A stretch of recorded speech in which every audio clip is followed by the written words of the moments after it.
একটা ধাঁধা, এমন কোন শক্তির উৎস যা প্রতিদিনই দেখা যায়, যে শক্তির কোনো নির্দিষ্ট মালিক নেই, দিনের শুরু এবং শেষ দুটোই তাকে দিয়ে?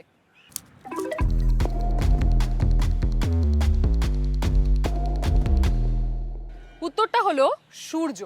ভারত পৃথিবীর তৃতীয় বৃহত্তম সৌরশক্তি উৎপাদনকারী দেশ। আর এই উৎপাদন সক্ষমতা আগের যে কোনো সময়ের তুলনায় দ্রুত বাড়ছে, আর তা খুলে দিচ্ছে সুযোগের অবারিত দুয়ার। তবে সেই সঙ্গে তৈরি হচ্ছে নতুন নতুন চ্যালেঞ্জও।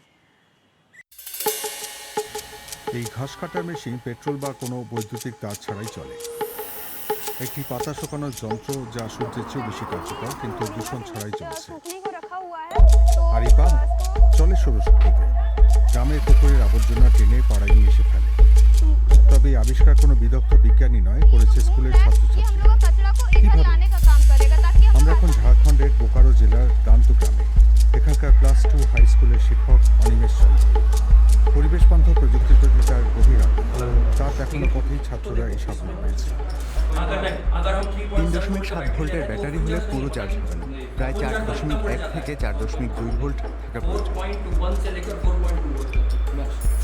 অন্যান্য গ্রামের মতো দান্তুতেও প্রায় বিদ্যুৎ বিভ্রাট ঘটে। কখনো কখনো 5 থেকে 6 ঘন্টা পর্যন্ত বিদ্যুৎ থাকে না। जो गांव के बच्चे होते हैं जो जनरल যারা स्कूल वगैरह में সরকারি जाते স্কুলে পড়ে हैं তাদের वो सबसे ভোগান্তি ज्यादा সবচেয়ে अफेक्टेड होते বেশি। हैं, उनकी सबसे ज्यादा पढ़ाई অনলাইনে अफेक्टेड ক্লাস होती করার है। জন্য बच्चे মোবাইল मोबाइल চার্জ चार्ज করতে नहीं পারে कर पाते না। আর हैं। বৃষ্টি হলে তো মাঝে कई बार মাঝে तो जो 2-3 हमारी দিন बारिश বিদ্যুৎ होती থাকে है না। उसमें 2-2 3-3 दिन तक ही लाइट नहीं आती है। का सीरीज बना है और उन सबको हम पैरेलल में কয়েক বছর আগে হঠাৎ বদলে যায় পৃথিবী। স্কুলের ছাত্রছাত্রীদের জীবন হয়ে ওঠে আরো কঠিন। আগের চেয়ে অনেক বেশি বিদ্যুতের উপর নির্ভরশীল হয়ে পড়ে তারা। কিন্তু বিদ্যুৎই নির্ভরযোগ্যভাবে পাওয়া যেত না। उनका दो ही इशू सबसे ज्यादा होता দুটো था। মূল पहला इशू সমস্যা ये ছিল। होता था कि বিদ্যুৎ सर না থাকায় পড়ুয়ারা इलेक्ट्रिसिटी মোবাইল यहाँ पर চার্জ कट हो করতে रही है तो পারছিল मेरा না मोबाइल चार्ज नहीं हो আর पा ডেটা रहा है और রিচার্জ दूसरा तो করতে रिचार्ज का পারছিল इशू না। था। তখন तो मैंने ভাবলাম कहा कि जब मुझे পরিবেশ ग्रीन বান্ধব स्किल्स ऑलरेडी দক্ষতা मेरे তো करिकुलम में दिया ইতিমধ্যে हुआ है, আমার तो इसका यूज পাঠ্যক্রমের करके অংশ। मैं क्यों ना बच्चों को তাহলে কেন नई তাদের नई এই সমস্যাগুলোর चीजें মোকাবিলা इसी করতে टाइप की শেখাবো না? प्रॉब्लम्स को सॉल्व करने के तरीके को मैं बताऊं। পরিবর্তনের শুরু করোনা ভাইরাস মহামারীর সময়। হঠাৎ করেই ছাত্রছাত্রীদের বাড়ি থেকে ক্লাস করতে হচ্ছিল। ये एक साइड जो था ना, সেখান থেকেই শুরু হয় স্কুলের ভোকেশনাল ট্রেনিং প্রোগ্রাম। ये कंट्रोलर मॉड्यूल है। তারপর থেকে হাতে কলমের কাজ পাঠ্যক্রমের স্থায়ী অংশ হয়ে গেছে। ইলেকট্রনিক্স, হার্ডওয়্যার ও নবায়নযোগ্য জ্বালানি নিয়ে কাজ শেখানো হয়। आर्डिनो का ये लगाएगा, पूरा बॉक्स बनाना पड़ेगा उसमें। मैम अभी आप देख सकते हैं हमने यहाँ पर मोरिंगा के लिप्स सूखने को रखा हुआ है, तो इसको দেখতেই পাচ্ছেন সজনে পাতা শুকোতে দিয়েছি। हम लोग जो सोलर ड्रायर में सुखाते हैं एंड जो बाहर में सुखाते हैं, दोनों में अंतर है। जैसे कि हम सोलर बाहर में ड्रायर जो सुखाते শুকানো हैं আর বাইরে उसमें রোদে পাতা डस्ट শুকানোর মধ্যে डस्ट लगने का পার্থক্য उसमें আছে। ये रहता है, बैक्टीरियाज जो बाहर में उड़ते हैं उसमें मतलब उसमें डस्ट आ जाता है मेनली। बट जो हम लोग सोलर ड्रायर में इसमें सुखा বাইরে रहे পাতায় हैं ধুলো तो লাগে, ये কিন্তু साफ সোলার सुथरे ढंग ড্রায়ারে से यहाँ पर পরিষ্কার सूख থাকে। रहा है एंड ये स्पीडली सुखाने का काम कर रहा है। बाहर के कंपैरिजन में ये स्पीड सूखता है। কিন্তু এখানে বিদ্যুৎ ঘাটতি হচ্ছেই বা কেন? দান্তু গ্রামটা আসলে কয়লাঞ্চলে অবস্থিত, মানে একটা কয়লা খনি এলাকায়। এই রাজ্যেই রয়েছে ভারতের সবচেয়ে বড় কয়লার ভাণ্ডার। মোট কয়লার প্রায় 1/3। তাই দেশের জ্বালানি নিরাপত্তায় ঝাড়খণ্ডের ভূমিকা গুরুত্বপূর্ণ।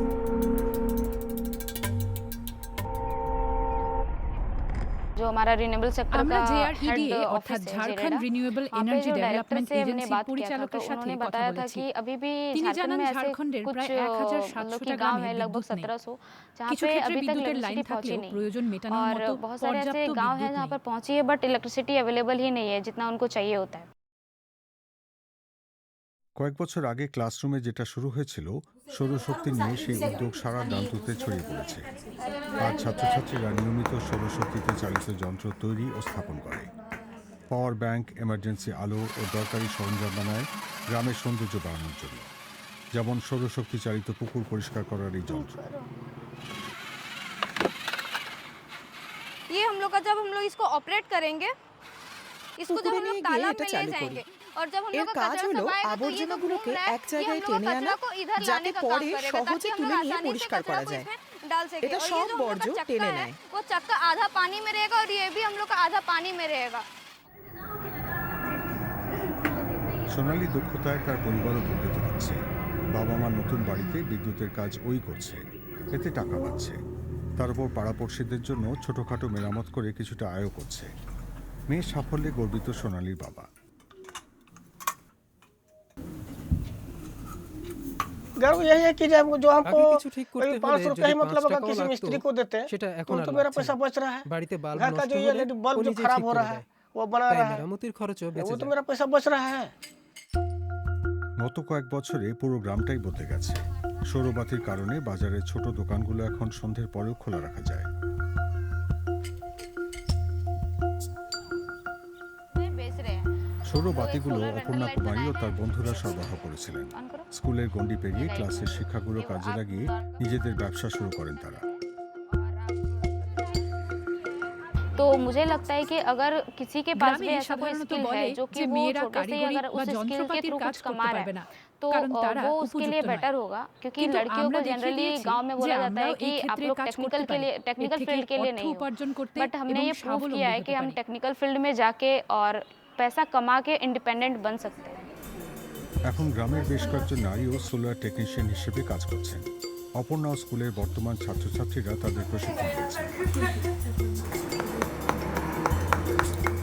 যেমন প্রমিলা দেবী, 2 সন্তানের মা, এখন নিজের টাকা নিজেই আয় করছে।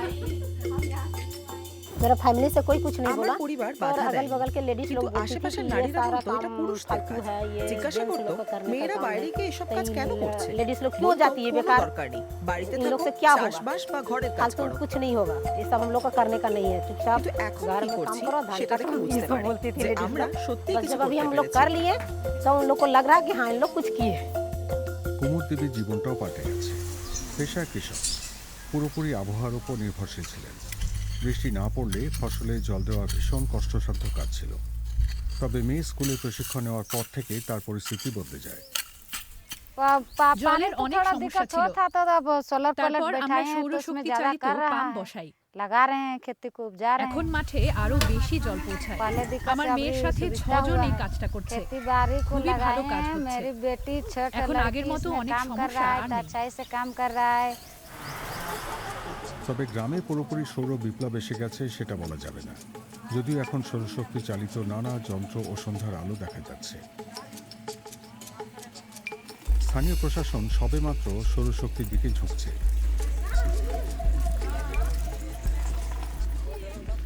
रूफटॉप जितना भी विद्यालय है सब में স্কুলগুলোর ছাদে रूफटॉप সোলার का প্যানেল हम বসানোর लोगों জন্য ने आग्रह অনুরোধ किया रूफटॉप করেছি लगाने का যাতে ताकि বিদ্যুৎ চলে যাওয়ার बिजली का जो সমস্যা समस्या হয়। है उससे निजात मिल सके।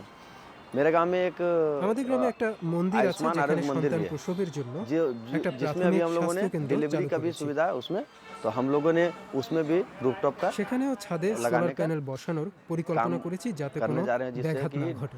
डिलीवरी में या रात में अगर कोई प्रारंभिक उपचार हो तो उसमें दिक्कत न हो लोगों को। অপর্ণার স্বপ্ন দান্তু যেন আদর্শ সোলার গ্রামে পরিণত হয়।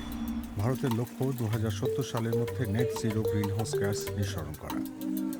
মানে যে পরিমাণ গ্রিনহাউস গ্যাস বায়ুমণ্ডলে ছাড়া হবে ঠিক সেই পরিমাণ পরিবেশ থেকে সরিয়ে ফেলতে হবে।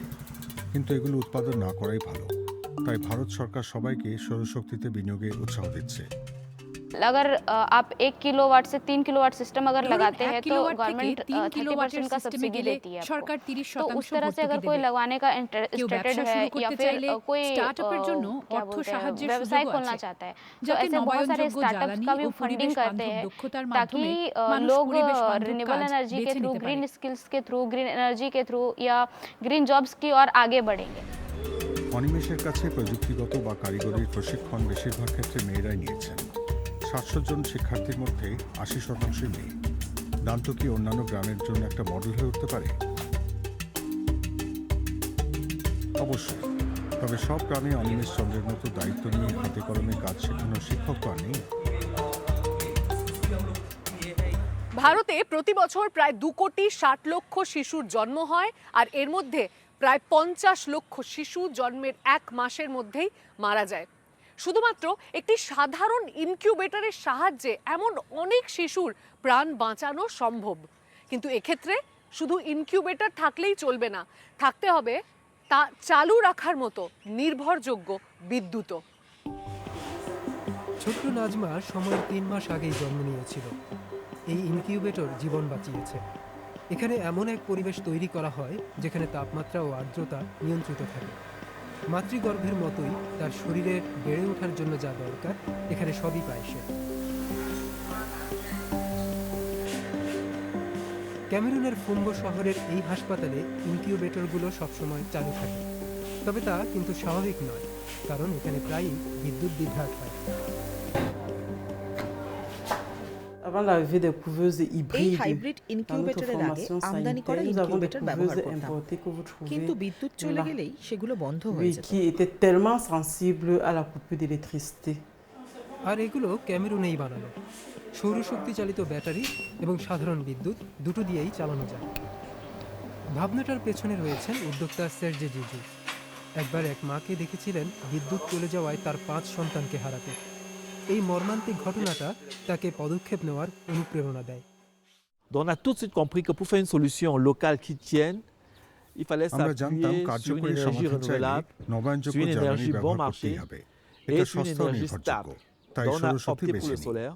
এমন hybrid Et on a donc incubator তৈরি construit করি une যা nouveau প্রত্যন্ত hybride এলাকা বা qui, অনিশ্চিত dans বিদ্যুৎ des endroits সরবরাহের জায়গাতেও reculés ঠিক ou করে dans des কাজ endroits où করতে il n'y a পারে। pas assez d'énergie, এভাবেই জীবন peut quand বাঁচানো même সম্ভব। fonctionner entièrement pour sauver des vies.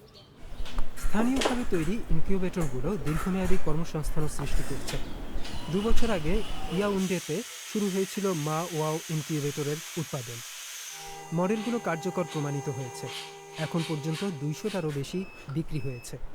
এগুলো সৌরশক্তির ব্যবহারও বাড়াচ্ছে। যেমন ফুম্বোর এই হাসপাতালের 3টে ওয়ার্ড এখন সৌরশক্তিতে চলে, এর মধ্যে একটা মাতৃত্বকালীন ওয়ার্ড। এই ইনকিউবেটরগুলোর জন্য অর্থ দিয়েছে একটা এনজিও। প্রতিটার দাম প্রায় 4,500 ইউরো।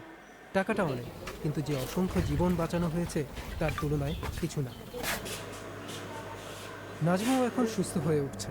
ইতিমধ্যেই বুকের দুধ খাচ্ছে, যা তার মায়ের জন্য বড় এক স্বস্তি। প্রথম দিন যেরকম দেখেছিলাম আর এখন আমার মেয়েকে যা দেখছি, সত্যিই চমৎকারভাবে বেড়ে উঠছে। গর্ববোধ করছি। এটা একটা বড় পরিবর্তন। নার্স এবং ইনকিউবেটরের উদ্ভাবকদের জন্য এর চেয়ে বড় উপহার আর কি হতে পারে।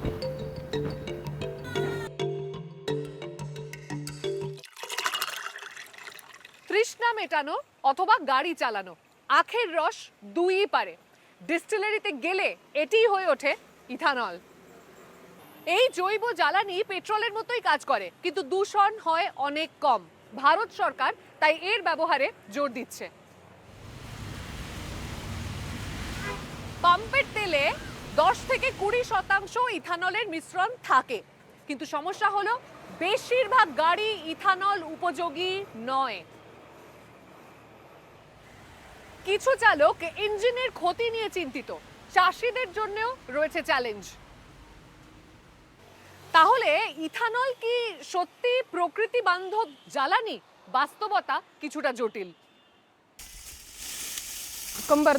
এই কাজটা এত ক্লান্তিকর, পিঠে শরীরে সবসময় ব্যথা করে, প্রচন্ড মাথা ব্যথাও হয়। কাজটা করা খুব কঠিন। ভালো কাজ তো নয় না, কিন্তু কোনো উপায় নেই, রোজগার তো করতেই হবে। মহারাষ্ট্রের বীর জেলায় আখের ক্ষেতে কাজ করেন অর্চনা। চাষের মরশুমে বাড়ি থেকে 200 কিলোমিটার পথ পাড়ি দিয়ে ভারতের অন্যতম খরাপ্রবণ এই অঞ্চলে আসেন প্রতি বছর।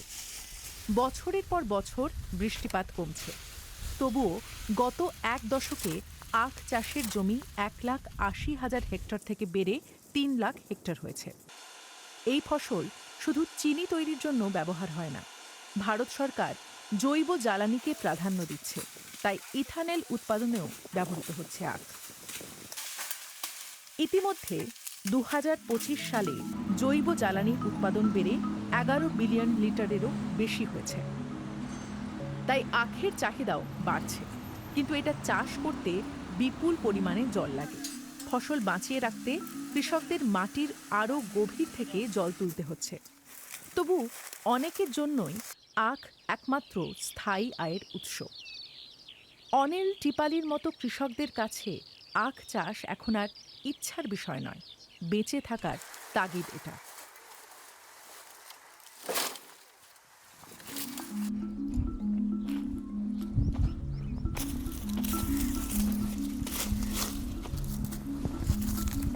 शाश्वत उत्पन्न आहे ऊसाचे. সব জায়গাতেই জলের म्हणजे 10 मिळतील कमीत তবু कमी আখ त्यात চাষ করা ছাড়া আর आपल्याला কোনো 5 উপায় रुपये নেই। तरी मिळू शकतात. दुसऱ्या এটা চাষ पिकाचं করে नाही. লোকসান হবে না। पाऊस कमी झाला অন্য ফসলে एखादा रोग লোকসানের आला ভয় বেশি। त्याच्यानंतर ती সেই पीक कमी কারণেই होतात. আরো বেশি মানুষ ऊसात আখ थोडा বেছে फायदा নিচ্ছে। म्हणजे लोकांची शेतीकडे ह्या ऊसाकडे वळली यावेळेस. 5 দশকেরও বেশি সময় ধরে অনিলের পরিবার এখানে আখ চাষ করছে। গত বছর প্রবল বন্যায় তার বেশিরভাগ ফসল নষ্ট হয়। তবুও আজ তার 4 একর জমি জুড়ে শুধুই আখ। আবহাওয়ার অনিশ্চয়তা বাড়া সত্ত্বেও যত বছর যাচ্ছে চাষাবাদের জন্য অনিলকে নলকূপের গভীরতা ততই বাড়াতে হচ্ছে। ভূগর্ভস্থ জল ছাড়া এ জমি টিকে থাকবে না। शेतकरी फक्त सर्कल একজন मध्ये কৃষকের জীবন একটা पैसे চাকার शेतीत মতো लावायचे, ঘুরতে आणखी থাকে। काढायचे, शेतीत যা আয় लावायचे, করি मुलं बाळाची সব शिक्षण, আবার আখ চাষে दवाखाने महाग झाले. আখের টাকা দিয়ে परंपरेमुळे आम्हाला সন্তানদের शेती খাওয়াই, करणे. স্কুলে हे सोडून পাঠাই, आम्हाला शेतीत जाता येत नाही. হাসপাতালের খরচ চালাই, ते पुरतं पण সংসারের आता हे খরচ पूर्ण সামলাই। फॅमिली घेऊन ते पण पुरत नाही. বিশেষজ্ঞরা সতর্ক করছেন চারিদিকে তীব্র জলসংকট, কিন্তু আখের ওপর বাড়তে থাকা নির্ভরতা পরিস্থিতিকে আরও খারাপ করতে পারে। কমতে থাকা ভূগর্ভস্থ জলের ভাণ্ডার নিয়ে বীর জেলার কৃষি দপ্তরের প্রধানও উদ্বিগ্ন। ज्या शेतकऱ्याकडे पूर्वी আগে খরার সময় प्रोटेक्शन ফসল ইরিগেশন আগে বাঁচানোর জন্য म्हणतो की কুয়োর ज्यावेळेस জলই गरज ছিল असेल বড় त्यावेळेस तो ভরসা. हंगामी पाणी देऊ शकत কিন্তু होता, त्याच्याकडे ভূগর্ভস্থ विहीर জল असायची। কমে যাওয়ায় এখন परंतु आता কুয়োগুলো त्या পুরো विहिरीमध्ये শুকিয়ে देखीল গেছে. पाणी राहिलेलं नाही। विहिरीची खोली বৃষ্টি না হলে साधारण 50 বিকল্প ते 60 কোনো फुटच জলের असते। ব্যবস্থা নেই. কুয়োগুলো 50 म्हणजे हे থেকে अप्पर 60 लेवल ফুট গভীর. जे आहे তবু সেখানে জল নেই. ते तिथपर्यंत पाण्याची আখ চাষ उपलब्धताच राहिलेली ভূগর্ভস্থ नाही। জল ग्राउंड वॉटर অতিরিক্ত खूप कमी পরিমাণে झालेलं টেনে आहे, त्याला নিচ্ছে. कारण ऊस पीक आहे। মহারাষ্ট্র জুড়ে মোট কৃষি জমির মাত্র 4% আখ চাষ হয়, কিন্তু সেচের জলের প্রায় 70% ব্যবহৃত হয়। খরাপ্রবণ বীরের চাষের এই পদ্ধতি টিকিয়ে রাখা ক্রমশ কঠিন হয়ে উঠছে। প্রভাব পড়ছে চিনিকলে। ভূগর্ভস্থ জলের স্তর কমে যাওয়া ও অনিশ্চিত আবহাওয়া উৎপাদনেও প্রভাব ফেলছে। परंतु आता सध्या वातावरण असं आहे की आपल्यामध्ये एकतर पाण्याची खूप জলবায়ু এত कमतरता খারাপ आहे. হয়ে গেছে এবং मराठवाड्यामध्ये জলের सगळ्यात जास्त এতটাই অভাব पाण्याचं যে खूपच সাধ্যমতো टंचाई চেষ্টা आहे. করেও আখের চাহিদা आणि অনুযায়ী জল त्याच्यातल्या যোগানো त्यात যাচ্ছে না। जरी पाणी समजा आपण তবুও अवेलेबल অনেক जरी কৃষক केलं উৎপাদনের চাহিদা तरी মেটাতে तेवढं খাল, पुरेसे नाही নদী, जेवढं की आपल्याला কুয়ো ऊस प्रोडक्शन বা काढण्यासाठी নলকূপ থেকে জল নেন। पाहिजे. तरी पण त्याच्यामधून सुद्धा बरेच समजा शेतकरी पाटाचं पाणी তারা असेल किंवा পর্যাপ্ত मग পরিমাণে আখ नदीचं চাষ করলে असेल তবেই किंवा কারখানা विहीर চলবে। असेल बोर असेल কৃষক আর त्याच्यामधून কারখানা जेवढं দুপক্ষই साध्य লাভ होईल চায়। तेवढ्याच पद्धतीनं ते আবহাওয়া ऊसाची যদি लागवड কৃষকদের करून तेवढं পক্ষে থাকে प्रोडक्शन তাহলে काढतात. দুজনেরই লাভ হবে। निसर्गाचे जर सगळ्यांना साथ কিন্তু दिली तर मग প্রাকৃতিক कारखान्याला কারণে पण যদি फायदाच উৎপাদন होणार आहे কম आणि হয় তাহলে शेतकऱ्यांना पण কিভাবে फायदाच কারখানা होणार आहे. চালাবো? आणि आता निसर्गानं जर शेतकऱ्यांना साथ नाही दिली तर कारखानदारी कुठे चालणार? কিছু কৃষক আখ চাষের পদ্ধতি পরিবর্তন করে জলের ব্যবহার কমানোর চেষ্টা করছেন। শিবরাজ এই ক্ষেতে 3 দশকেরও বেশি সময় ধরে কাজ করছেন। ফলন কমতে শুরু করলে অনলাইনে চাষের নতুন কৌশল নিয়ে পড়াশোনা শুরু করেন। ড্রিপ সেচ চালু করেছেন, গাছের মাঝে দূরত্ব বাড়িয়েছেন, ফসল কাটার পর অবশিষ্ট অংশ পোড়ানো বন্ধ করেছেন। সেগুলো মাটিতেই ছড়িয়ে দেন যাতে আর্দ্রতা বজায় থাকে। আমার প্রতিবেশী তার জমিতে প্রচলিত পদ্ধতিতে জল দেন। এক একরে প্রায় 40 টন ফলন त्याला হয়। ॲव्हरेज 40च কিন্তু टन drip आले সেচ শুরু आणि হওয়ার मी পর ड्रिपचा वापर জমির केला ফলন দ্বিগুণ मला হয়েছে। 80 टन ॲव्हरेज आले। জমির পাশের ছোট্ট এক ঘরে শিবরাজ নিজেই জৈব সার তৈরি করেন। ড্রিপ সেচ ও স্প্রের মাধ্যমে সেই মিশ্রণ সরাসরি গাছের শিকড়ে পৌঁছে দেন। हे आपण याच्यामध्ये এই शेतीला लागणारं ড্রামগুলোতে जे চাষের জন্য ऑर्गॅनिक প্রয়োজনীয় ফার্মিংमध्ये आपण জৈব जे সার তৈরি औषधं করি, लागतात যেমন जीवामृत জীবামৃত। आहे थोडक्यात এটা आपण जे ব্যবহার করে মাটির जमीन গঠন सुधारली উন্নত त्याचा হয়েছে पोत এবং सुधारला জৈব त्यात ऑर्गॅनिक কার্বনের कार्बन পরিমাণ प्रमाण বেড়েছে। वाढलं ফলে त्याच्यामुळे ফলনও उत्पादन বেড়েছে। वाढलं। अमृतीच्या জীবামৃত ह्याच्यावर ব্যবহার एक করে तर माझं চাষের उत्पादन খরচ खर्च 50% 50% कमी কমাতে झाला পেরেছি आणि माझं আর ফলন उत्पादकता বাড়িয়েছি 1.5 पट 1.5 वाढली आणि मालाची गुणवत्ता मेंटेन झाली। ফল দেখা গেল কয়েকটা মরশুমের মধ্যেই। শুধু স্বাস্থ্যকর মাটিই নয়, ফসলও বেড়েছে। पासून माझा प्रयत्न राहिला की প্রথম पारंपरिक থেকেই লক্ষ্য ছিল शेतीला প্রচলিত फाटा পদ্ধতি देऊन ছেড়ে आपण আধুনিক आधुनिक কৃষি शेती পদ্ধতি कशी গ্রহণ करून করব। उत्पादन कसं আমি वाढलं প্রমাণ जाईल করতে आणि চাই যে এই উন্নত পদ্ধতি सर्वसामान्य শুধু शेतकऱ्याचं উৎপাদনই जीवनमान বাড়ায় कसं না, उंचवता লাভও येईल বাড়ায়। याच्यासाठी माझा এখন অন্য पारंपरिक কৃষকদের ওই বিষয়ে पद्धतीला फाटा সচেতন देऊन করতে চাই যাতে तंत्रज्ञान তারাও এই अवगत পথে চলতে जास्तीत जास्त পারে। कसं करता येईल ह्याच्यासाठी माझा प्रयत्न राहिलेला आहे। ভারতও এখন এই পথেই এগোতে চায়। জৈব জ্বালানির উৎপাদন বাড়িয়ে ভবিষ্যতে বিশুদ্ধ ইথানল জ্বালানি হিসেবে ব্যবহার করতে চায়। বিশ্বজুড়ে জীবাশ্ম জ্বালানির অনিশ্চয়তা মোকাবিলার একটা উপায় এটা। আখ চাষিদের জন্য নতুন প্রযুক্তি ও পরিবেশ বান্ধব কৃষি পদ্ধতি গ্রহণ করা সহজ নয়। ফলন কমে যাওয়ার প্রভাব শুধু কৃষকদের উপরেই সীমাবদ্ধ নেই। অর্চনার মতো পরিযায়ী শ্রমিকদেরও কাজের দিন কমে যাচ্ছে। একসময় প্রতি মরশুমে 5 মাস ধরে আখ কাটার কাজ করতেন, এখন সেই কাজ বড়জোর 3 মাস চলে। আখের ফসল না হলে একমাত্র আশা নিজের জমিতে বেঁচে থাকার মতো যথেষ্ট ফসল করবে। জলের ভাণ্ডার ফুরিয়ে আসছে, তা সত্ত্বেও আখের বাড়তে থাকা চাহিদা কৃষকদের এই জলনির্ভর ফসলের দিকেই ঠেলে দিচ্ছে। তাই পরিস্থিতিও বদলাচ্ছে না। পরিবার, কারখানা ও শ্রমিকরা এর উপরই নির্ভর করছেন। বীরে এখন সবচেয়ে বড় চ্যালেঞ্জ শুধু পরের মরশুমের ফসল নয়, বরং কিভাবে এই অঞ্চলের জলের ভাণ্ডারকে রক্ষা করা যায়, কিভাবে অল্প অল্প করে সেই ভাণ্ডার আবার ভরে তোলা যায়। ভারতে জ্বালানি ব্যবহারের 1/4 খরচ হয় আমাদের ঘর বাড়িতে। গত 1 দশকে গৃহস্থালির জ্বালানির চাহিদা বেড়েছে 70 ভাগেরও বেশি। দ্রুত নগরায়ন এর মূল কারণ। কিন্তু আধুনিক অনেক নির্মাণ সামগ্রী ও নকশায় তাপমাত্রা, বায়ু চলাচল, ছায়া, বাতাস প্রবাহ ইত্যাদি দিকগুলো উপেক্ষিত থাকে। স্বস্তির জন্য তাই আমরা বেশি বিদ্যুতের ব্যবহার করি। কিন্তু যদি ভিন্নভাবে ঘর বানাই, প্রাচীন নির্মাণ পদ্ধতি ব্যবহার করে কি আধুনিক মানের বাড়ি তৈরি করা সম্ভব? স্থপতি কৃত্তিকা ভেঙ্কটেশ সেই পথই খুঁজে পেয়েছেন। চেন্নাইয়ে তার দল শতাব্দী প্রাচীন পদ্ধতিতে মাটির বাড়ি তৈরি করে, যেগুলো পরিবেশ বান্ধব, বিদ্যুৎ সাশ্রয়ী এবং দীর্ঘস্থায়ী। আমার একটা সহজ প্রশ্ন ছিল, আধুনিক বাড়িগুলো আমাদের আবহাওয়ার জন্য উপযুক্ত না কেন? কেন ভেতরটা সবসময় গরম থাকে এবং এত রক্ষণাবেক্ষণের প্রয়োজন কেন? অন্যদিকে গ্রামের বাড়িগুলো স্বাভাবিকভাবে ঠান্ডা ও আরামদায়ক থাকে কিভাবে? তিনি ব্রিটেনে জন্ম নেওয়া স্থপতি লরি বেকারের দ্বারা অনুপ্রাণিত হয়েছিলেন। বেকার মহাত্মা গান্ধীর সরলতা ও টেকসই জীবনের আদর্শে বিশ্বাস করতেন। কৃত্তিকাও তার মতো কম খরচের স্থানীয় উপকরণ ব্যবহার শুরু করেন এবং প্রাকৃতিক আলো ও বাতাস ব্যবহার করেন বিদ্যুতের খরচ কমানোর জন্য। এখন পর্যন্ত দক্ষিণ ভারতের বিভিন্ন জায়গায় প্রায় 20টা আবাসন প্রকল্প ডিজাইন করেছেন। প্রচলিত নির্মাণ কাজে এত বালি আর সিমেন্টের ব্যবহার দেখে অবাক হয়েছিলেন কৃত্তিকা। কংক্রিট নিয়ে পড়াশোনা করতে গিয়ে বুঝলাম পরিবেশের জন্য এটা খুব একটা ভালো উপকরণ নয়। তাই বিভিন্ন পদ্ধতি আরো উন্নত করার চেষ্টা করলাম। তার দল সিমেন্টের ঐতিহ্যবাহী বিকল্প ব্যবহার করে, কারণ সিমেন্ট উৎপাদনে প্রচুর কার্বন ডাই অক্সাইড নির্গত হয়।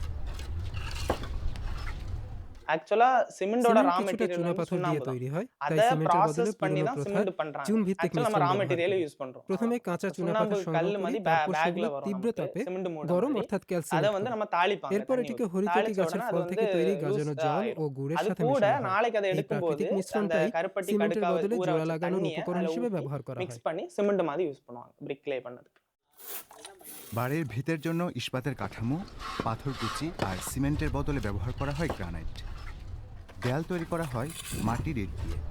কাঠের বিম আর খুঁটি বাড়িকে মজবুত রাখে, সাথে আলো বাতাস চলাচলেও সাহায্য করে।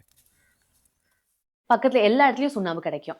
আমরা মূলত স্থানীয় উপকরণই ব্যবহার করতে চাই। ரெண்டாவது பழைய পুরনো மரங்கள் আবার எல்லா ব্যবহার பழைய করি। வீட்ல அந்த চুনা ஊர்ல পাথর இருக்கிற ও பழைய অন্যান্য மரங்கள் জিনিসও সাধারণত So, নির্মাণ முழுக்க স্থলে முழுக்க அந்த 15 থেকে சைட்ல 20 இருந்து ஒரு কিলোমিটারের 15 মধ্যেই to পাওয়া 20 যায়। কিলোমিটারসকুள்ள ওரளவுக்கு সোর্স பண்ணிடலாம்। ভারতের মতো একটা উন্নয়নশীল দেশে প্রতি বছর আনুমানিক 50 কোটি টন নির্মাণ ও ভাঙা গড়ার বর্জ্য উৎপন্ন হয়। কাদামাটি ও প্রাকৃতিক জোড়া লাগানোর উপাদান দিয়ে তৈরি কাঁচা ইট পুনর্ব্যবহার করা অনেক সহজ, পরিবেশের জন্য ভালো, তবে এই ধরনের নির্মাণে বিশেষ দক্ষতা দরকার। கட்டு வேலை போட்டாக்கா ஒரு ஃபினிஷிங்காக இருக்கணும். কংক্রিটের அப்படியே কাজের கட்டு মতো வேலை எல்லாமே கரெக்டாக এখানে இருக்கணும். বাইন্ডিং নিখুঁত அங்கேருந்தா হতে ஒரு হয়। சிமெண்ட் অনেক வேலை শ্রমিক போட்டோம்னாக்கா কাজটা கொஞ்சம் அப்படி ছেড়ে இப்படி দেন, முன்ன பண்ண இருந்தாலும் কারণ பூசிடும் সিমেন্টের கொள்ளும். কাজে இது பூஸ் இல்லாத এতটা সূক্ষ্মতার பைண்டிங் প্রয়োজন হয়। ஒர்க்குன்றதுனால ஃபினிஷிங் பண்ணி তবে கரெக்டாக আমার এই போய் மேலே কাজটা போட்டாங்க. আর ஆர்ட்ஸ் চ্যালেঞ্জটা காலத்தில் ভালো লাগে। பிடிக்காதவங்க போயிட்டாங்க. நான் எனக்கு பிடிச்சிருக்குன்னு சொல்லிட்டு நான் இருக்கிறேன்। இது வந்து திருப்பூர்ல இருக்கு। তিরুপুরুর এই প্রকল্পটা তিনতলা একটা বিল্ডিং, সম্পূর্ণভাবে সিমেন্ট বা কংক্রিট ছাড়া ফ্লোরস নির্মিত। பண்ணிருக்கோம்। Completely load bearing construction. এটাকে পুরোপুরি পরিবেশ বান্ধবভাবে ডিজাইন অলমোস্ট ஒரு করেছে। আউটডোর এনवायरमेंটে প্রকল্পটাতে কানেক্ট প্রায় பண்ற மாதிரி 200 জন শ্রমিক কাজ করেছেন। குறைஞ்சபட்சம் ஒரு 200 பேராவது இந்த பில்டிங்ல 90 வர்க் লাখ பண்ணிருப்பாங்க। টাকা। இந்த பில்டிங் ஆல்மோஸ்ட் 90 lakhs வந்துருச்சு। মাটির ইট ঘরের তাপমাত্রা নিয়ন্ত্রণ করে, দিনের বেলা তাপ শোষণ করে আর রাতে সেটা ছেড়ে দেয়, ফলে বাসিন্দাদের বিদ্যুতের খরচ অনেক কমে যায়।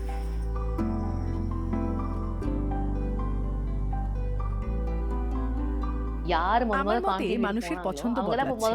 যারা আগে কংক্রিটের বাড়ি চাইতেন তারা আজ মাটির বাড়ি চাইছেন। যেমন ভাতের বদলে আবার রাগি খাওয়া শুরু হয়েছে।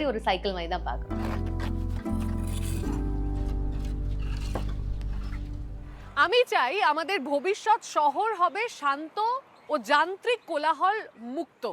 কিন্তু কিভাবে এই শব্দ দূষণ কমানো যেতে পারে? গাড়িতে হর্নের বদলে পাখির ডাক ব্যবহার করা যেতে পারে।